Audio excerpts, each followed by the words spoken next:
الحمد لله نحمده ونستعينه ونستغفره ونعوذ بالله من شرور أنفسنا ومن سيئات أعمالنا من يهده الله فلا مضل له ومن يضلل فلا هادي له وأشهد أن لا إله إلا الله وحده لا شريك له وأشهد أن محمدًا عبده ورسوله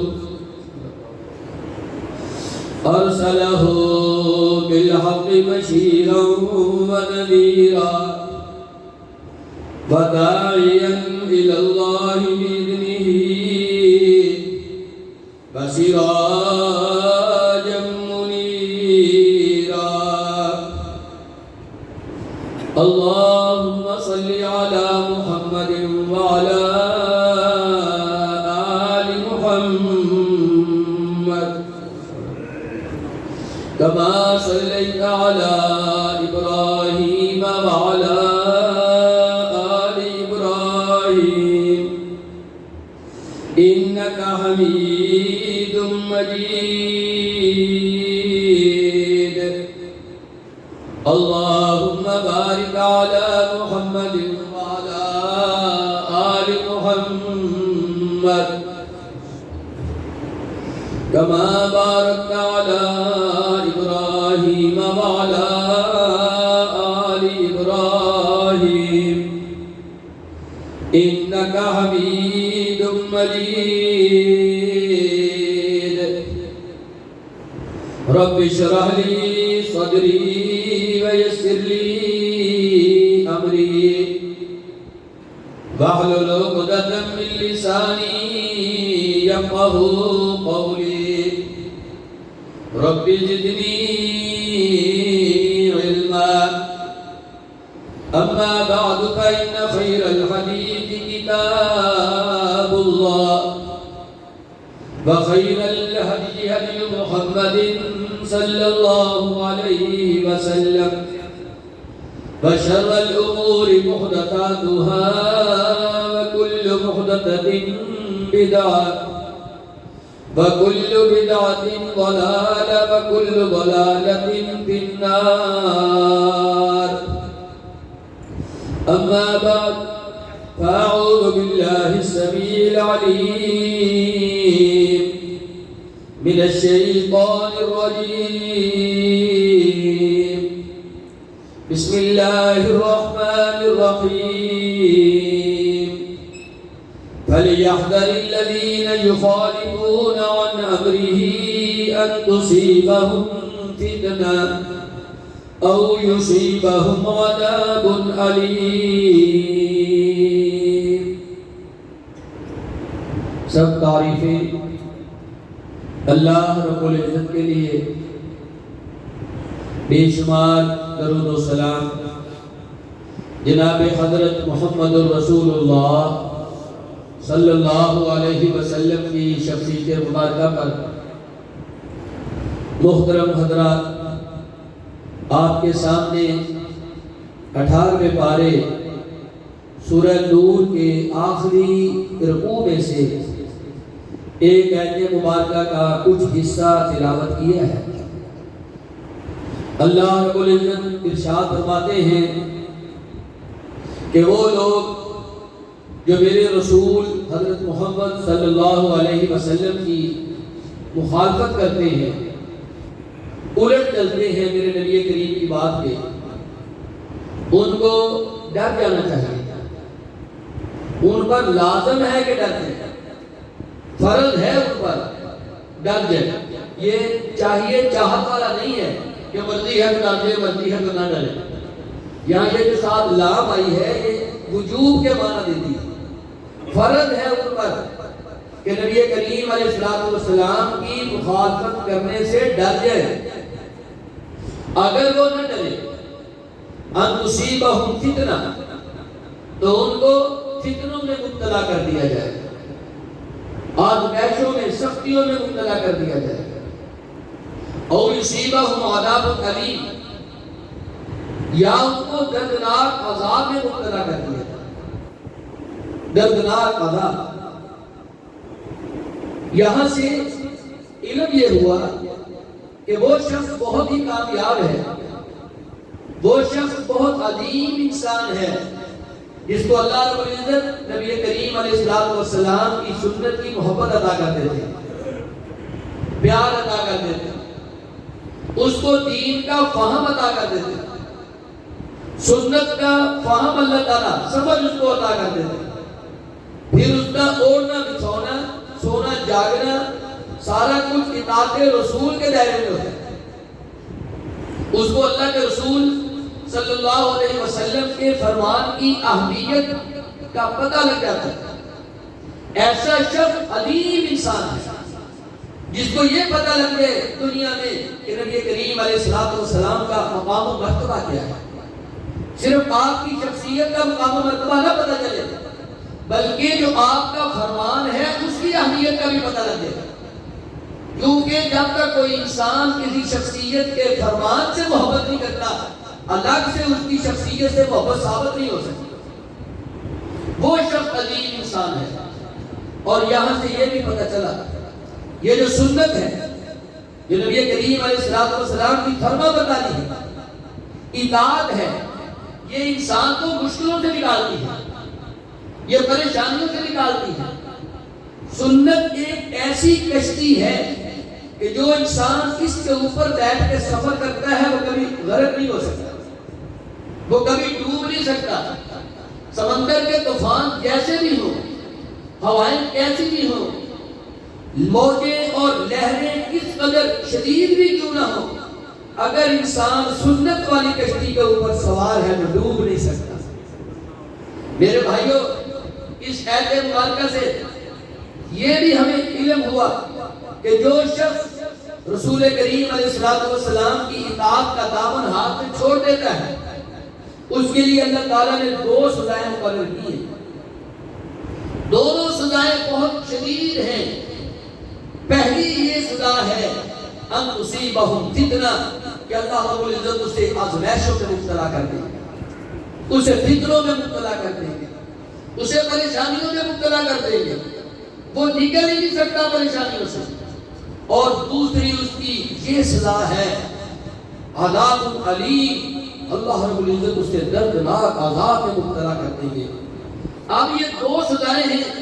ایک سزا کا تعلق دنیاوی زندگی سے اور دوسری سزا کا تعلق آخرت کی زندگی جہنم کی صورت میں ہے. دونوں عذاب کس قدر شدید ہیں صرف ایک عمل نہ کرنے سے کہ ہماری زندگیوں سے اطاعت رسول کی اہمیت نکل جائے.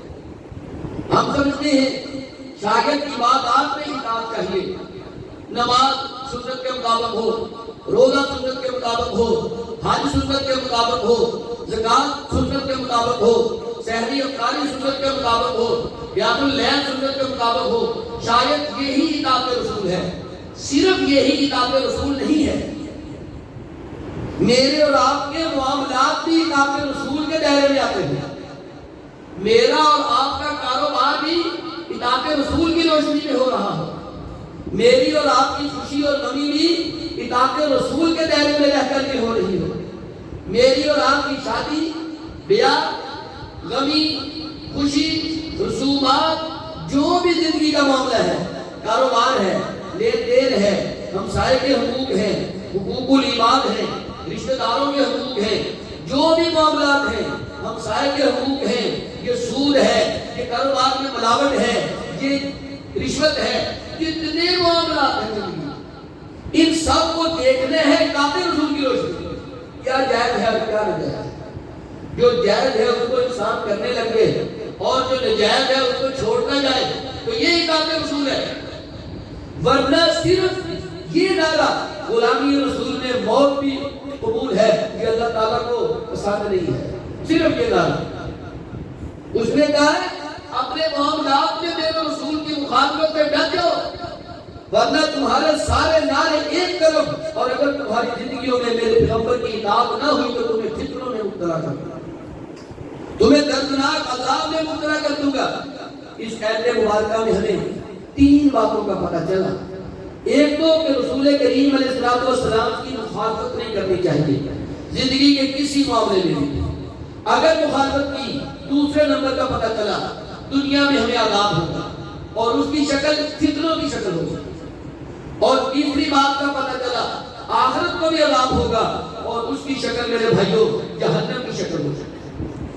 اگر ہم اللہ تعالیٰ کی باتوں پر غور کریں، جو رسول ہوتا ہے وہ عام شخصیت نہیں ہوتی، رسول کو منتخب ووٹوں کے ذریعے نہیں کیا جاتا، رسول کو منتخب میں اور آپ نہیں کرتے، رسول کو منتخب کوئی اماموں کی جماعت مل کر نہیں کرتی، رسول خود عبادات کے ذریعے رسالت کے منصب پر فیض نہیں ہوتا، اس کی اپنی محنت کی اس میں کوئی کاوش نہیں ہوتی، پھر اسے کون منتخب کرتا ہے؟ اللہ رب العزت نے خود فرمایا آخر بارے میں اللہ اعلم حیث یجعل رسالتہ، اللہ رب العزت اپنے بندوں میں سے زیادہ جانتے ہیں میں نے رسالت کس کو عطا کرنی۔ رسول اللہ کا منتخب نمائندہ ہوتا ہے، وہ اللہ کی باتیں کرتا ہے۔ آپ اللہ کی توحید کو بھی تب تک نہیں پہچان سکتے جب تک رسول کریم کی اطاعت نہیں کرتے۔ اسی لیے اللہ رب العزت نے فرمایا من یطع الرسول فقد اطاع اللہ، جس نے میرے رسول کی فرمانبرداری کی اس نے اصل میں اللہ کی فرمانبرداری کر لی۔ پہلے رسول کریم کی اطاعت میں سے گزرنا پڑے گا۔ رسول بتائیں گے توحید کیا ہے، رسول بتائیں گے الہ کیا ہوتا ہے، رسول بتائیں گے کہ رب کیا ہوتا ہے، رسول بتائیں گے الاول کیا ہوتا ہے، الآخر کیا ہوتا ہے، الرازق کیا ہوتا ہے۔ اللہ تعالیٰ کی جتنی صفتیں ہیں ان کو پہچاننا ہو تو رسول کریم علیہ السلام کے فرامین کو دیکھنا پڑے گا۔ جیسے جیسے آپ نے فرمایا ہوگا ویسے ویسے چلیں گے تو توحید ہے، ویسے ویسے نہیں چلیں گے تو شرک ہے۔ دونوں باتیں اطاعت رسول اور اطاعت اللہ جڑی ہوئی ہیں۔ اطاعت اللہ ہو نہیں سکتی جب تک اطاعت رسول کریم نہ ہو علیہ السلام، اور جب تک دونوں اطاعتیں نہ ہو انسان کامیاب نہیں ہوتا، انسان فیل ہے، انسان کی آخرت کی زندگی تباہ ہے، برباد ہے، چاہے وہ بظاہر نیکیوں سے بھری ہوئی ہو، اس کی زندگی کے نامہ اعمال میں حج ہو، نفلی بھی ہو، روزے ہو نفلی بھی ہو، فرض نمازیں ہو نفلی بھی ہو، زکات ہو نفلی، صدقات و خیرات بھی ہو، جو کچھ بھی ہو، اگر اطاعت رسول نہیں تو مالک کائنات نے فرما دیا وَمَن يَعْصِ اللَّهَ وَرَسُولَهُ فَقَدْ ضَلَّ ضَلَالًا مُبِينًا۔ جس نے اللہ کی نافرمانی کر دی، جس نے رسول کی نافرمانی کر دی، یہ میں نے موضوع اس لیے بھی منتخب کیا ہے، ہم رمضان میں اللہ کی رحمت کے بڑے امیدوار ہوتے ہیں۔ آخری جمعہ ہے جمعۃ الوداع، ہم بھی کوشش کریں گے، آپ بھی کوشش کرتے ہیں، میری مائیں بہنیں بھی کوشش کرتی ہیں اللہ تعالیٰ سے معافی مل جائے، معاملات میں آسانی مل جائے۔ ہم سارے دعائیں کرتے ہیں نا، بیماروں کو شفا مل جائے، کاروبار میں ایسے ہو جائے، فلاں معاملہ ایسے ہو جائے، ملک میں سلامتی ہو جائے، امن ہو جائے۔ ہر انسان دعا کرتا ہے جو میرے فوت ہو گئے، معاف ہو جائے، مجھ پر بھی رحمت ہو جائے۔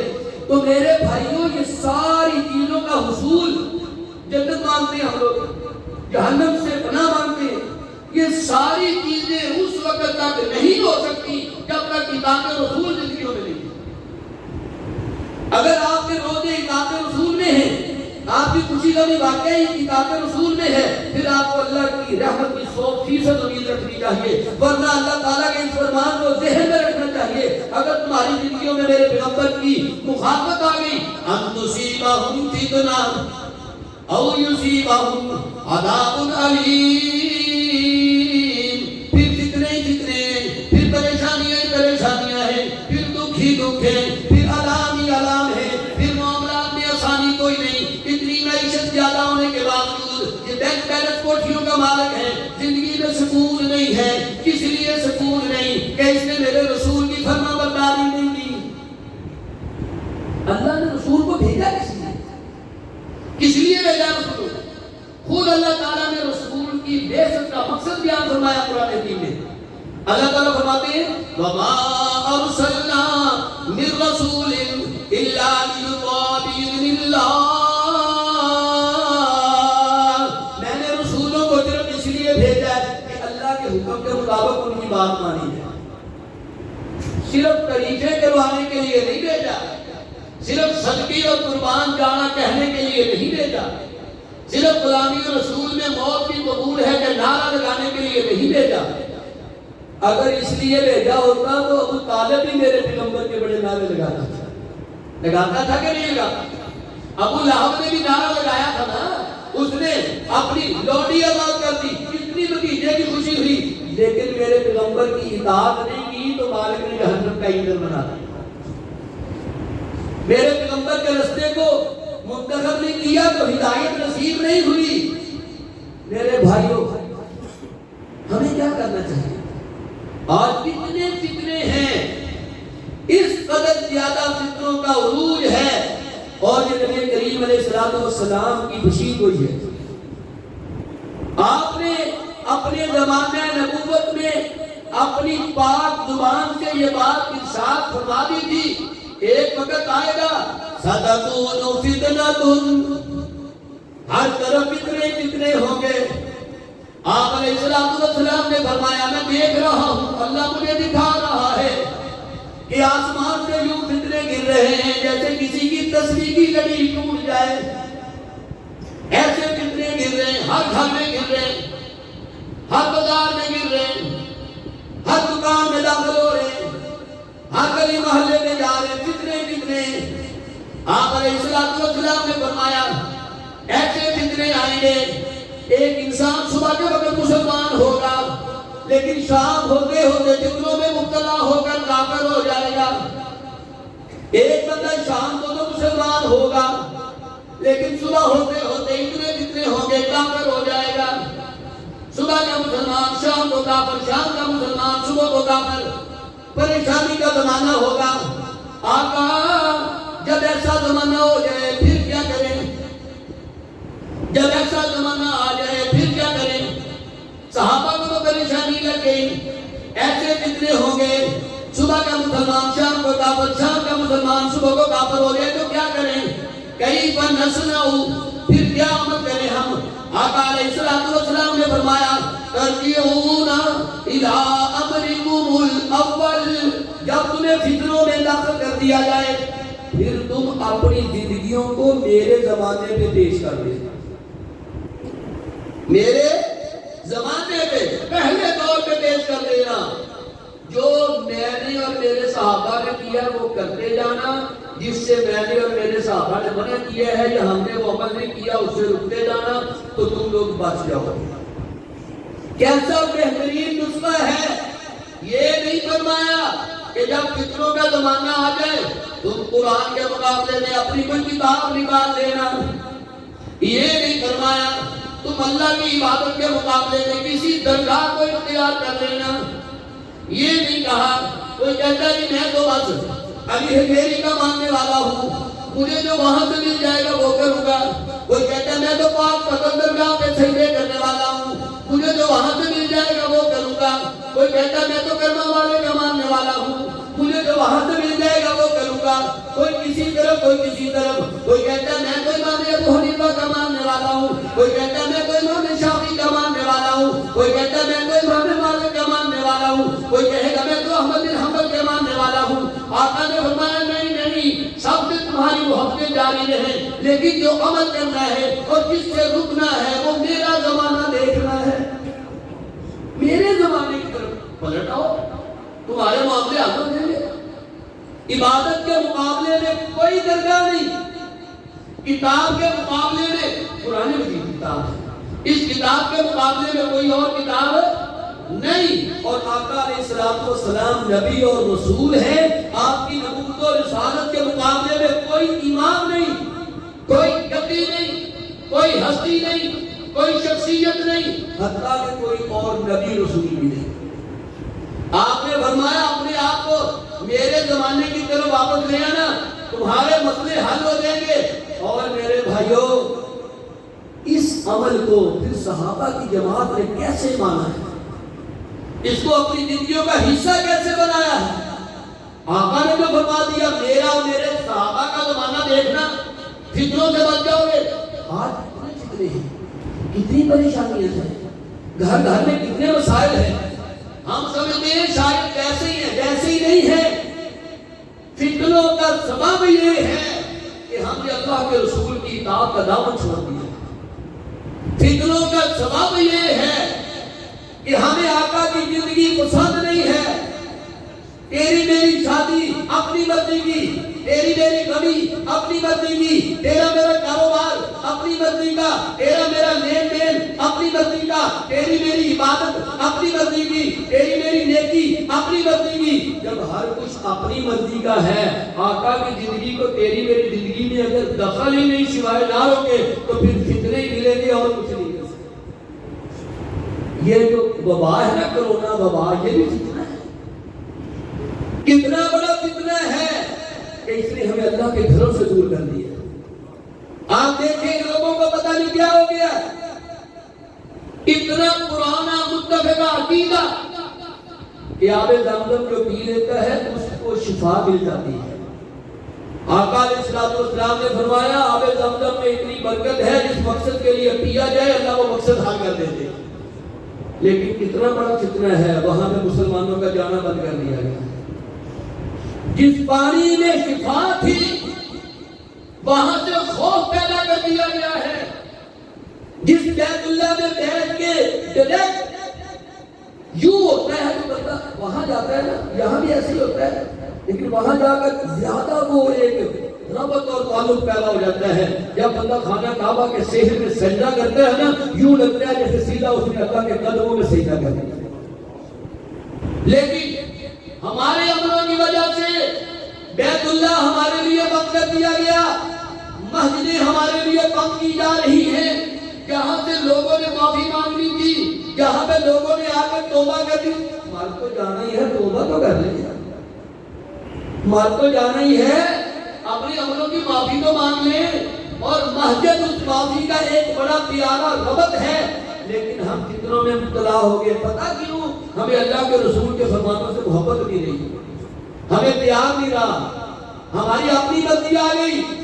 میری بیٹی اور میری بہن زندگی کے معاملات میں، کپڑے کے پہننے میں اپنی مرضی کرتی، میرا نوجوان بھائی کٹنگ میں، حجامت میں، کپڑوں کے اتارنے میں، پہننے میں اپنی مرضی کرتا ہے، کاروباری والا اپنی مرضی کرتا ہے۔ جب خوشی آ گئی تو میں نے ایسے کرنی، زندگی کی پہلی تو خوشی آئی ہے جی، اس کا مطلب ہے اب نبی کی مخالفت کرنی۔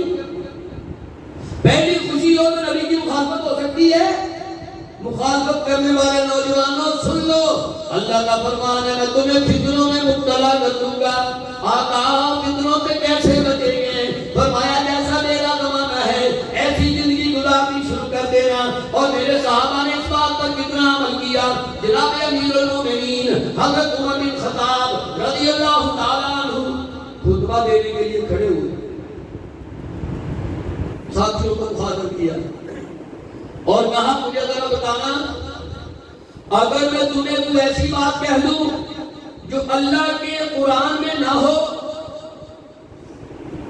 یا نبی کریم علیہ السلام کے فرمان میں نہ ہو، اور میں تمہیں کوئی ایسی بات کہہ دوں تو تم کیا کرو گے؟ یعنی مانو گے کہ نہیں مانو گے؟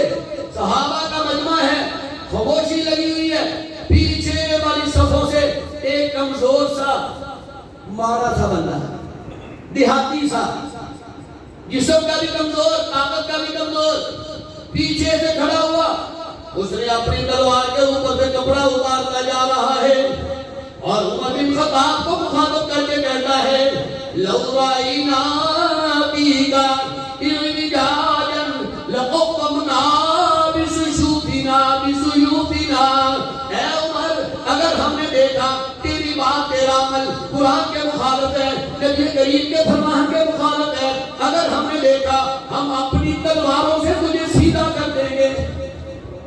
ہم تجھے الٹا نہیں چلنے دیں گے، سیدھا کر دیں گے۔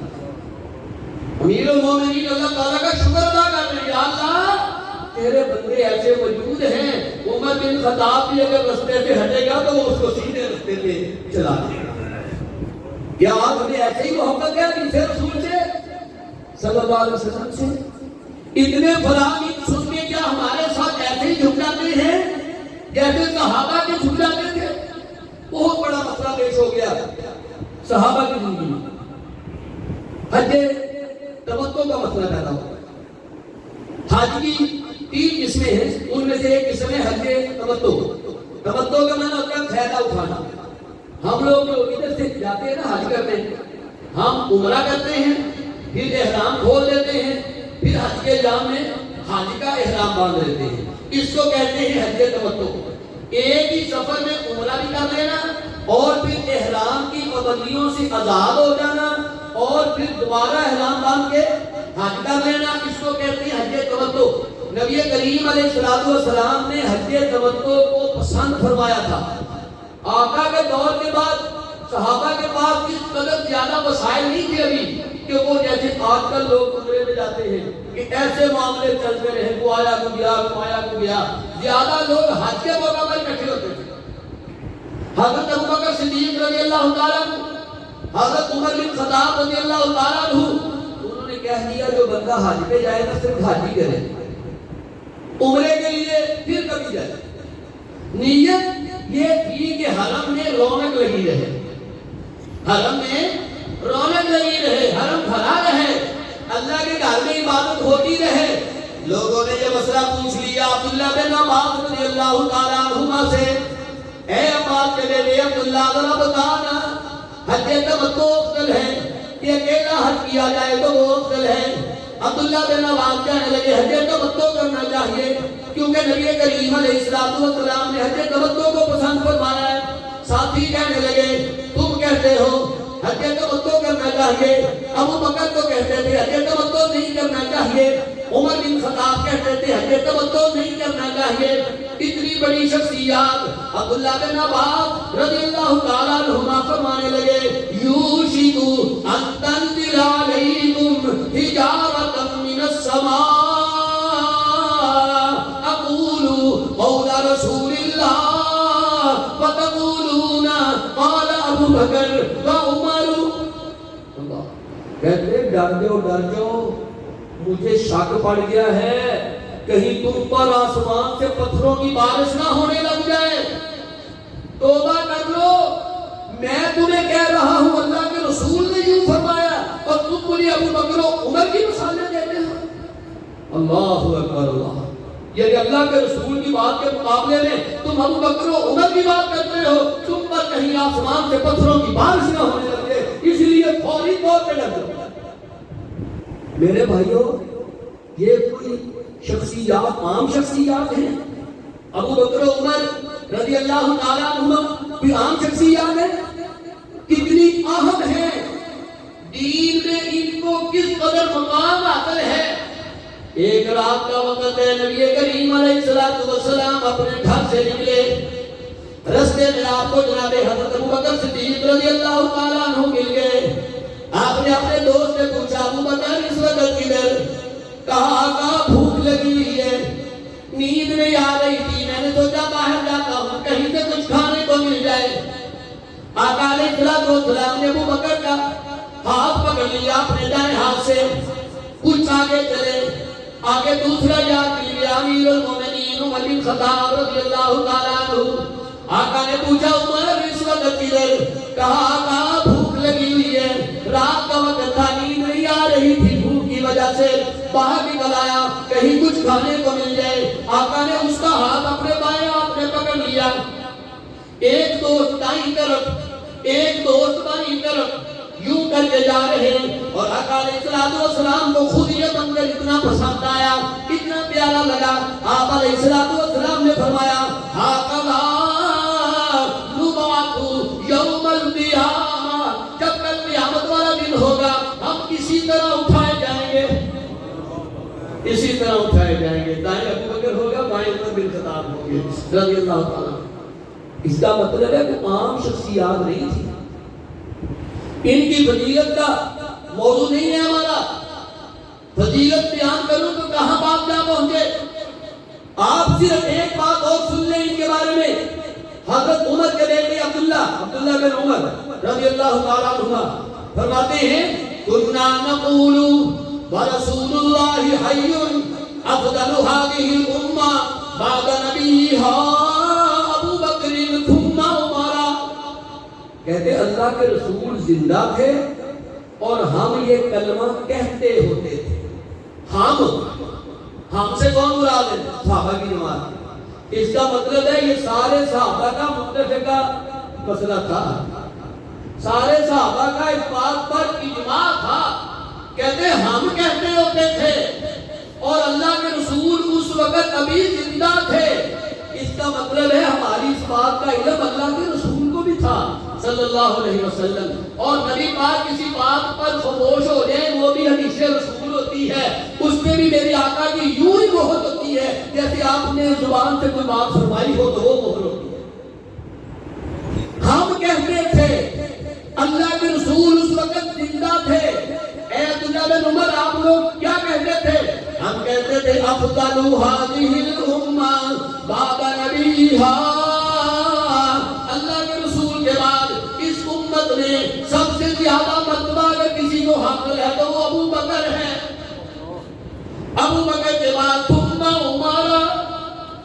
پھر عمر کا مرتبہ ہے. نبی کریم کے بعد اس امت میں سب سے زیادہ مرتبہ کس کا ہے؟ پہلے نمبر پہ ابو بکر ہے, دوسرے نمبر پہ عمر بن خطاب ہے رضی اللہ تعالیٰ عنہما. لیکن عبداللہ بن عباس کیا فرما رہے ہیں؟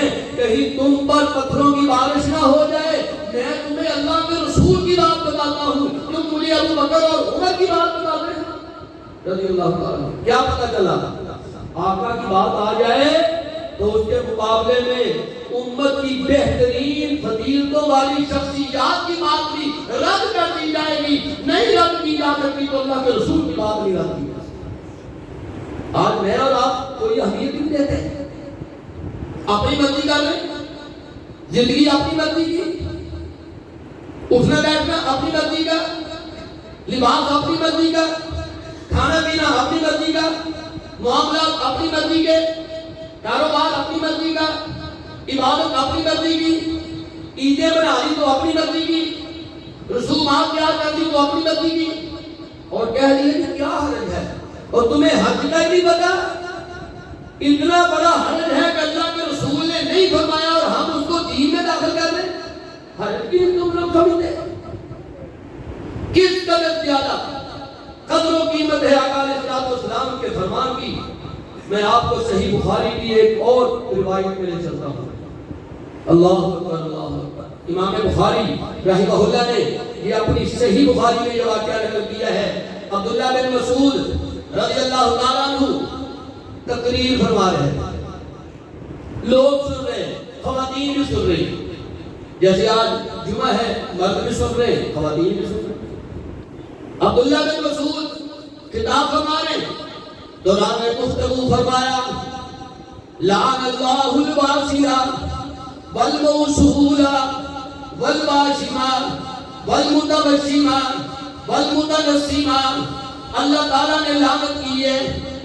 کتنی بڑی بات ہے, اللہ تعالیٰ نے لعنت کی ہے. کون فرما رہے ہیں؟ عبداللہ بن مسعود رضی اللہ تعالیٰ عنہ. کس کے ذمہ بات لگا کر پیش کر رہے ہیں؟ اللہ تعالیٰ کی نسبت سے کہ اللہ تعالیٰ نے لعنت کی ہے. کس پر؟ فرمایا اس عورت پر جو دوسری عورت کے بالوں میں نقلی بال لگاتی ہے. یہ نقلی بال کو لگتے ہیں نا, پہلے بال کاٹ کے پھرتی رہتی ہیں ہماری بہنیں بیٹیاں, اور جب شادی بیاہ آتا ہے یا خوشی کا کوئی فنکشن آتا ہے تو بال لمبے کرنے کے لیے نقلی بال لگا دیتے ہیں. اپنے اپنے مطابق, کوئی کسی کلر کے, کوئی کسی ڈیزائن کے, کوئی کسی لمبائی کے, اپنی اپنی مرضی کے بالوں میں لگا دیتے ہیں.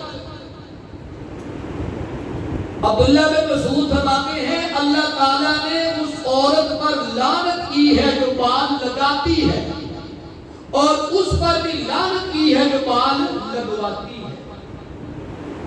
کئی پاگل والی کہتی ہیں مسجد نہیں نہ لاتی ہوں, آ جاتی ہیں لے کے, تیرے سامنے تو گناہ نہیں نہ ہونا چاہیے. سن لیں کتنا سخت گناہ ہے کے کام میں تعاون کرنا بھی گناہ ہے، کیونکہ اللہ تعالیٰ نے حکم دیا وَلَا تَعَاوَنُوا عَلَى الْإِثْمِ وَالْعُدْوَانِ وَاتَّقُوا اللَّهَ۔ او دنیا کے لوگوں، گناہ اور زیادتی کے کاموں میں کسی کا تعاون نہ کیا کرو، کسی کا ساتھ نہ دیا کرو۔ فرمایا اللہ تعالیٰ نے اس عورت پر لعنت کی جو بال لگاتی ہے، اور اس پر بھی لعنت کی جو بال لگوا لیتی ہے، دونوں پر لعنت ہے۔ پھر فرمایا اللہ تعالیٰ نے لعنت کی والواشمہ والمتوشمہ، کئی عورتیں خوبصورتی کے لیے جلد کے اندر، خاص کر ماتھے پہ، رخساروں پہ، ہاتھوں کے اوپر جلد کے اندر ہلکا سا سوراخ کر کے بیچ میں سرما بڑھوا لیتی ہیں۔ کئی علاقوں میں یہ رواج ہے، ہمارے بھی کئی پٹھان عورتیں ایسی کر لیتی ہیں، کئی مرد بھی اپنے ہاتھوں کے اوپر نام لکھوا لیتے ہیں۔ یہ کتنا سخت گناہ ہے، بازوں کے اوپر، ہاتھوں کے اوپر وہ ایسے کر کے اندر سرما یا کوئی کیمیکل بڑھوا دیتے ہیں۔ فرمایا جو عورت کسی کی جلد کے اندر یہ سرما پھرتی ہے، یہ نقش و نگار کرتی ہے، اس پر بھی اللہ کی لعنت ہے، اور جو پھرماتی ہے اس پر بھی اللہ کی لعنت ہے، دونوں پر اللہ کی لعنت ہے۔ اور پھر فرمایا والمتنسمہ، اس عورت پر بھی اللہ کی لعنت ہے جو عورت اپنی پلکیں بنواتی ہے، پلکیں بری کرواتی ہے، اکھاں کے اوپر ہوتی ہے نا بابا متھے دے تھلے، اس کو کئی عورتیں ترچھا کروا لیتی ہیں، کیوں کر کے لوگ دار بنوا لیتے ہیں۔ اب پتہ لگے گا مجھے اور آپ کو غلامی رسول میں موت قبول ہے کہ نہیں ہے۔ کبھی یہ نعرہ بھی لگایا کرو، یہ تو ہم کہتے ہیں غلامی رسول میں موت بھی قبول ہے، یہ کیوں نہیں کہتے اللہ غلامی رسول میں داڑھی رکھنا بھی قبول ہے؟ یہ کیوں نہیں کہتے اللہ غلامی رسول میں شلوار کو ٹخنوں سے اوپر رکھنا بھی قبول ہے؟ یہ کیوں نہیں کہتے اللہ غلامی رسول میں آج کے بعد شادی بیاہ میں ناک گانا نہیں کریں گے، ناک گانا چھوڑنا بھی قبول ہے؟ میری بہن یہ تو کہتی ہے غلامی رسول میں موت بھی قبول ہے، کبھی یہ بھی کہو اللہ غلامی رسول میں مجھے پردہ کرنا بھی قبول ہے، اللہ غلامی رسول میں مجھے اپنے جسم کی حفاظت کرنی بھی قبول ہے، اللہ مجھے غلامی رسول میں آج کے بعد کبھی نقلی بال نہیں لگواؤں گی، مجھے یہ عمل بھی قبول ہے، آج کے بعد اپنی پلکیں نہیں بچھواؤں گی، نہیں بنواؤں گی، مجھے ایسے ہی بات قبول ہے، اللہ آج کے بعد جسم کے اندر کوئی چیز کوئی رنگ نہیں کرواؤں گی، مجھے اپنا جسم مجھے اپنا چہرہ ایسے ہی قبول ہے، کیوں کہ اللہ کے رسول کو یوں قبول ہے۔ کبھی میں اور تو کہہ کے تو دیکھیں آج کے بعد بلاوٹ نہیں کریں گے، آج کے بعد کسی کو دھوکہ نہیں دیں گے، کیونکہ اللہ کے رسول کو دھوکہ دینا نہیں قبول، تو اللہ غلامی رسول میں مجھے بھی نہیں قبول، کام نہیں تو دوں گا کیونکہ تیرے رسول کو نہیں پسند، مجھے بھی نہیں پسند، رشوت نہ لوں گا نہ دوں گا کیونکہ نہ تیرے رسول کو پسند، اس لیے مجھے بھی نہیں پسند، یہ سودی کاروبار ہے آج کے بعد نہیں کروں گا کیونکہ تیرے رسول کو نہیں پسند، مجھے بھی نہیں پسند۔ پھر تو مزہ آئے نا غلامی رسول کا۔ ہم غلامی رسول میں مرنا چاہتے ہیں، اطاعت رسول میں جینا نہیں چاہتے۔ کاش ہم مرنے سے پہلے اطاعت رسول میں جینا سیکھ لیں، جینا سیکھ لیں۔ اگر ہم اطاعت رسول میں جینا سیکھ لیں، یقین کرو مرنے کا بھی مزہ آئے گا، ایسے مرنے کا کوئی مزہ نہیں آئے گا۔ اطاعت رسول میں سبق سیکھنے ہیں، اور میں تمہیں بتاؤں عبداللہ بن مسعود رضی اللہ تعالیٰ عنہ نے یہ روایت بیان کر دی۔ اب میری بہنیں بھی تو سن رہی ہیں، میری بیٹیاں بھی سن رہی، میری مائیں بھی سن رہی، کون کون اپنے آپ پہ وعدہ کرتا ہے مولا آج کے بعد یہ عمل نہیں کروں گا؟ اچھا اس کا کیا فائدہ ہوتا ہے؟ شادی بیاہ میں مقصد ایسے کرتے ہیں، ازمائشی بڑھتی ہے، پریشانیاں بڑھتی ہیں، بے پردگی سے مسائل ہی بڑھتے ہیں۔ آج پتہ نہیں لگتا، کل کو جب بیٹیاں آگے کہتی ہیں نا ابا جی کو فلان شادی میں فلان مڈے میں دیکھا کہ شادی ہو دے نہیں کرنی، ابا کہتا مار جاؤں گا شادی نہیں ہو دیا گا، پھر پتا کتنے مسائل پیدا ہو جائے، پھر کورٹ میں آتی ہوتی ہے، پھر بن جاتی ہوتی ہے، پھر کہتا میرا سر جھک گیا، تیرا میرا سر جھکنا ہی جھکنا ہے جب تک ہم اطاعت رسول میں نہ کریں۔ بس چھوٹا سا فلسفہ ہے کہ اطاعت رسول نہ کریں تو سارے فتنے ہیں، حل کیا ہے؟ اللہ کے رسول کی فرمانبرداری کر لیں بس. اور صحابہ نے کیسے کی ہے بیان کر دیا. بات لگانے والی پہ لگوانے والی پہ لعنت اللہ نے کی ہے.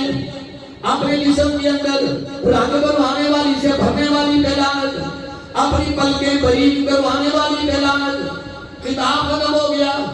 صبح خاتون آ گئی, ایک مسلمان عورت آ گئی.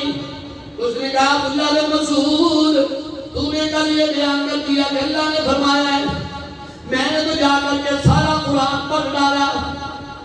یہ طبیعت ہے. آج بھلا کوئی یہ کر سکتا ہے؟ آج تو حافظ عبدالحنان جس کی کوئی اہمیت ہی نہیں ہے وہ کو بات بیان کر دے, لوگ اس کی بھی تصدیق نہیں کرنا چاہتے. نہیں بس سارے مولوی صاحب نے کہہ رہا, بس سارے حضرت صاحب نے فرماتا, باجی پیر صاحب نے کہتا, باجی جو کہتا ہے اے پیر دیا دیا اندر پتہ کر کے بہن, تیریاں میریاں دیا پیرا میں جا کے پیر کٹن لتاں کٹن اور کبھی کچھ دے غیرت کر. تینوں یہ مسئلہ سمجھ نہیں آتا کہ اس طرح عورتوں کا لتاں کٹنا جائز ہوگا کہ مریدہ پیر دی تھی تیریاں آگے لتاں کیوں نہیں کٹتی؟ تیری بیٹی جو اس کے پاؤں دباتی ہے, اس کے سامنے میں بندہ ہو کے بیٹھتی ہے, بال کھول کے دماغ ڈالتی ہے, اور پیر کی بیٹی آ کے مزار میں دماغ کیوں نہیں ڈالتی؟ چلو میرے ساتھ آپ دیکھیں, دور نہیں جاتے, کرما والے چلے جاتے ہیں. ہماری بیٹی دماغ ڈال سکتے, اس کی بیٹی دماغ نہیں ڈال سکتی. اگر دماغ اتنی اہم ہے تو, اگر اس کا دین میں اتنا مقام ہے تو ہم کہتے باجی کا تقیر صاحب نے کہتے ہیں میں تمہیں اس بندے کی بات بتانے لگا ہوں جس کو حدیث عبداللہ بن مسعود کے نام سے پیش کرتی ہے. اور خاتون کی تربیت دیکھو, اس نے یہ نہیں کہا کہ عبداللہ بن مسعود اتنا بڑا عالم ہے مجھے اس سے نہیں پوچھنا چاہیے. آپ کو عبداللہ بن مسعود کو اللہ نے کتنا مقام و مرتبہ عطا کیا. ایک چھوٹی سی جھلک دیکھ لیں, چھوٹی سی جھلک. عبداللہ بن مسعود کو 3 لقب ملے تھے صحابہ کے ساتھ, 3 لقب. آپ نبی کریم علیہ السلام کے ساتھ اتنا زیادہ رہتے تھے کہ آپ کا تکیہ اٹھا کے پھرتے رہتے. جہاں آقا بیٹھتے پیچھے تکیے کی دیکھ لگا. آپ کو لقب مل گیا صاحب الوسادہ. پھر نبی کریم جب مسجد کے اندر تشریف لاتے جوتے اتار کے تو عبداللہ بن مسعود پہ جا کے جوتے اٹھا لیتے. اور جب آقا باہر جانے لگتے عبداللہ بن مسعود جوتے یوں کر کے آقا کے آگے سیدھے کر کے پیش کرتے. صحابہ نے لقب دیا صاحب النعلین, جوتے اٹھانے والا. میرے آقا جب پیشاب کرنے جاتے قضائے حاجت کے لیے جاتے عبداللہ بن مسعود برتن میں پانی لے کے آقا کے ساتھ ساتھ جاتا. آقا کو قضائے حاجت سے طہارت کے لیے پانی پیش کرتا.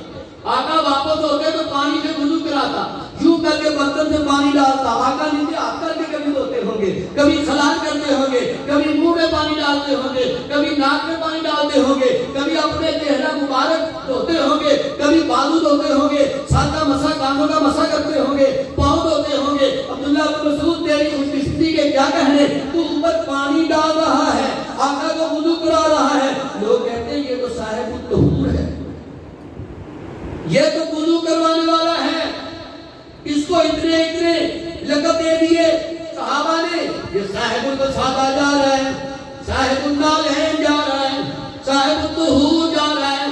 جناب حضرت ابو ہریرہ رضی اللہ تعالیٰ عنہ بیان فرماتے جب میں مدینہ میں آیا اسلام قبول کیا, مجھے 1 سال تک یہ نہیں پتا چل سکا کہ عبداللہ بن مسعود آقا کے گھر کا فرد نہیں ہے. میں 1 سال تک یہی سمجھتا رہا کہ عبداللہ بن مسعود آقا کے گھر کا فرد ہے. اتنا آنا جانا تھا. آقا ادھر جا رہے عبداللہ بن مسعود ساتھ جا رہا ہے, ادھر آ رہے وہ ساتھ آ رہا ہے, وضو ہو رہا ہے عبداللہ بن مسعود کرا رہا ہے, تکیہ اٹھا کے پھر رہا ہے, جوتے اٹھا کے پھر رہا ہے. کہتے 1 سال تک پتہ نہیں چل سکا کہ عبداللہ بن مسعود آقا کے گھر کا فرد نہیں ہے. اتنا بڑا عالم ہے, اتنا بڑا عالم, لیکن تربیت کیسی ہے؟ کیونکہ بات اللہ کی ہو رہی ہے, اس لیے بغیر دلیل کے قبول نہیں کی جا سکتی. بس یہی مطلب تجھے سمجھ آ جائے, یہی بات تجھے سمجھ آ جائے. بتانے والی کتنی بڑی غلطی ہے. عبداللہ بن مسعود رضی اللہ تعالیٰ عنہ کو کہیں کام ہم نہ سمجھ لینا. اللہ اکبر اللہ اکبر. نبی کریم علیہ الصلوۃ والسلام نے فرمایا من سرہ ان یقرأ القرآن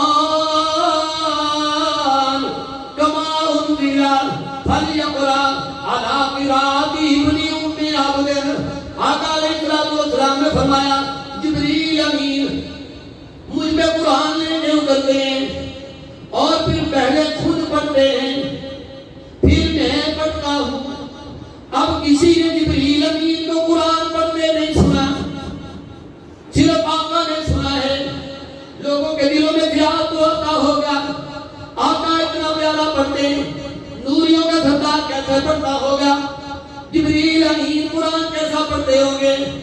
آقا علیہ الصلوۃ والسلام نے فرمایا جو چاہتا ہے کہ اس کو پتہ لگ جائے جبریل قرآن کیسے پڑھتا ہے اس کے چاہیے جب عبداللہ بن مسعود قرآن پڑھتا ہے اس کا سن لیا کرے. سبحان اللہ سبحان اللہ. واہ عبداللہ بن مسعود تیری کیا شان ہے. تو یہ اللہ نے کیا عمل کرا دیا. جو جبریل امین کا لہجہ سننا چاہتا ہے نا وہ عبداللہ بن مسعود کا لہجہ سن لے, کیونکہ عبداللہ بن مسعود کا لہجہ جبریل امین کا لہجہ ہے. ایک دفعہ کی بات ہے ساتھی سارے نکلے آقا علیہ السلام کے ساتھ تھے, مسواکیں بنانے لگے. عبداللہ بن مسعود پتلا کا جسم تھا, کمزور سے تھے, ہلکے پھلکے بھی تھے, فوراً دوڑ کے اوپر چڑھ گئے, مسواکیں بنانے لگے. اوپر چڑھے نا ہوا چلی, چادر نیچے سے تھوڑی سی ہل گئی, پنڈلی نظر آنے لگی. پنڈلی بالکل پتلی, بچے والی پنڈلی, اب پتلی نہیں. صحابہ نے ہنسا نکل گیا بطور مزاق کہ دیکھو کتنی بریک سی پنڈلی ہے اور یہ اوپر چڑھا ہوا ہے, اور پنڈلیاں اتنی بریک تھی کہ اس کو دیکھ کر ہنسی آ گئی, مزاح ہو گیا. آقا علیہ الصلوۃ والسلام کو اندازہ ہو گیا یہ کیوں ہنسے ہیں, یہ عبداللہ بن مسعود کی پنڈلیوں کا بریک ہونا دیکھ کر ہنسے ہیں. آقا علیہ الصلوۃ والسلام نے فرمایا لہما اثقل فی المیزان احد. آپ نے بولا تمہیں عبداللہ بن مسعود کی پنڈلیوں کی قدر و قیمت کا کیا پتا ہے. کل قیامت والے دن جب اللہ تعالیٰ ان پنڈلیوں کو ترازو میں رکھے گا تو احد پہاڑ سے زیادہ ان کا اجر ہوگا. ان کا وزن احد پہاڑ سے زیادہ ہو جانا ہے, تم پنڈلیاں دیکھ کے ہنستے ہو. لیکن خاتون نے یہ نہیں سوچا اتنا بڑا عالم ہے. یہاں لوگ کہتے ہیں تو پتہ نہیں کہ کی گل کر رہے ہیں, اچھی فلاں حضرت صاحب کی گل کر رہے ہیں. میں کہتا ہوں ٹھیک ہے, لیکن میں تمہیں جس کی بات کر رہا ہوں اسے رسول اللہ کہتے ہیں. اپنی بات کو پیش کرنا ہے تو پہلے ہستی کی بات کے دائرے میں پیش کرو. تیری شادی بیاہ میں اللہ کی نافرمانی کی کیا قدر و قیمت ہے, تو اطاعت رسول کو اہمیت ہی نہیں دیتا. فتنوں کا سبب یہ ہے کہ ہم نے اللہ کے رسول کے فرامین کو ماننا چھوڑ دیا ہے, اور اس کا حل یہ ہے دوبارہ ماننے لگتے ہیں. بس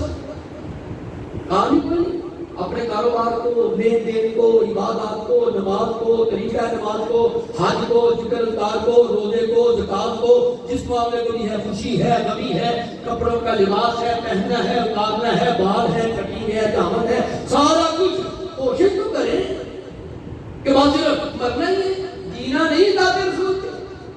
عبداللہ بن مسعود یہ تو نے بات بیان کر دی, میں نے تو سارا قرآن پڑھا, مجھے تو پورے قرآن میں یہ بات نظر نہیں آئی, تو نے کہاں سے پیش کر دی. کہا بی بی جب تم نے قرآن پڑھا تو یہ بھی تو پڑھا ہوگا نا. اللہ رب العزت فرماتے ہیں وما آتاکم الرسول فخذوہ, 28واں پارہ ہے سورۃ الحشر. وما آتاکم الرسول فخذوہ وما نہاکم عنہ فانتہوا واتقوا اللہ.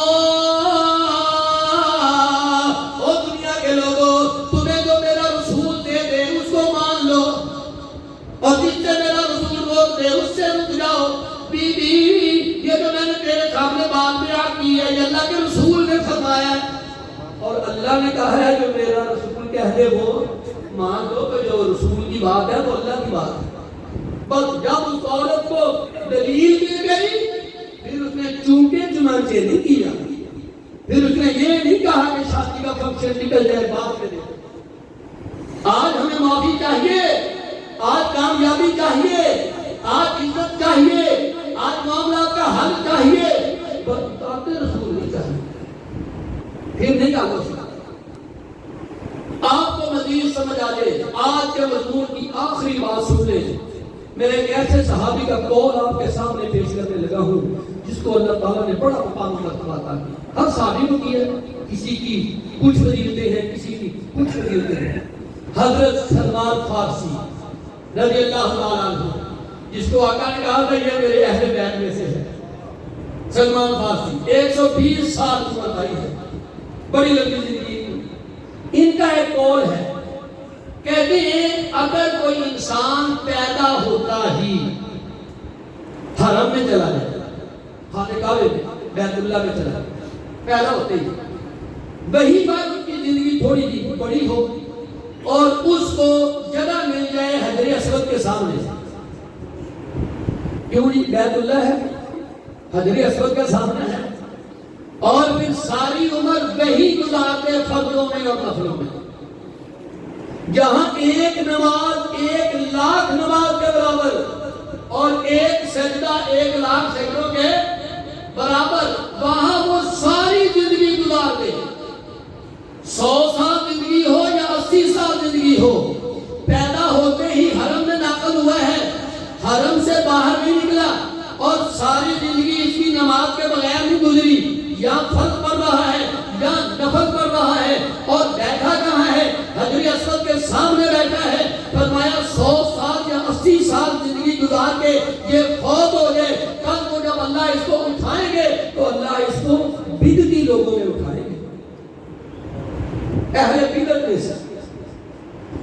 بدعتی کی اصلاح کا آپ کو پتہ ہے نا، اللہ کے رسول جمعے کے ہر خطبے میں یہ بات پڑھتے تھے، وَكُلُّ مُحْدَثَةٍ بِدْعَةٌ، دین میں ہر نیا کام بدعت ہے، وَكُلُّ بِدْعَةٍ ضَلَالَةٌ، اور ہر بدعت گمراہی ہے، وَكُلُّ ضَلَالَةٍ فِي النَّارِ، اور ہر گمراہی بندے کو جہنم میں لے جائے گی۔ سلمان فارسی بیان کرتے ہیں یہ بندہ ساری زندگی حرم میں گزارنے والا، کل قیامت والے دن اللہ اسے بدعتی لوگوں میں اٹھائے گا۔ وجہ کیا ہے کہ اس نے جتنا کام کیا ہے اتنا کام نبی کریم کے فرامین سے ثابت نہیں ہے، یہ اطاعت رسول کے زمرے میں نہیں آتا، اس میں نبی کریم کی پیروی داخل نہیں ہے، اس نے اپنی مرضی کی ہے، اس نے کہا یہ کروں گا تو جنت ملے گی، یہ کروں گا تو جنت ملے گی، اس نے یہ نہیں دیکھا کہ جو اللہ کے رسول فرمائیں گے اس کے مطابق کروں گا تو جنت ملے گی۔ قرآن نے بات واضح کر دی ہے، لیس بیامانیکم ولا امانی اہل الکتاب،